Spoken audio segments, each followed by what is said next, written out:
Elmer Clifton was an American writer, director, and actor from the early silent days. A collaborator of D.W. Griffith, he appeared in The Birth of a Nation and Intolerance before giving up acting in 1917 to concentrate on work behind the camera, with Griffith and Joseph Henabry as his mentors. His first feature-length solo effort as a director was The Flame of Youth with Jack Mulhall. Clifton honed his talents during the late 1910s, directing vehicles for Mulhall and Herbert Rawlinson at Universal, and then for Dorothy Gish for Famous Players Lasky. Two of his projects with Gish, Nobody Home and Nugget Nell, featured performances from pre-stardom Rudolph Valentino. Most of this early output has been lost. He was the first filmmaker to discover the talents of Clara Bow, whom he cast in Down to the Sea in Ships, released on March 4, 1923. The independently produced film was well reviewed for its visual authenticity.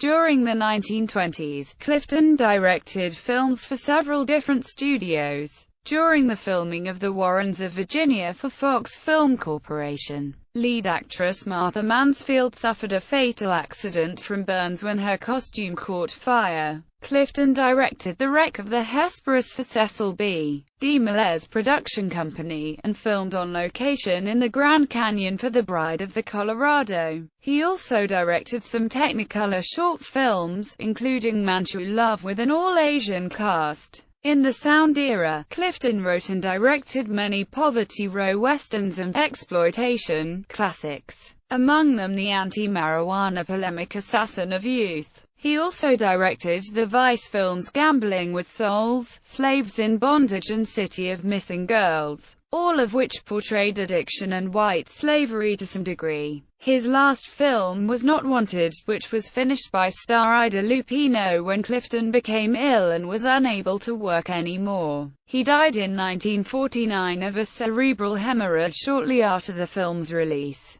Selected filmography. Days of Old Cheyenne.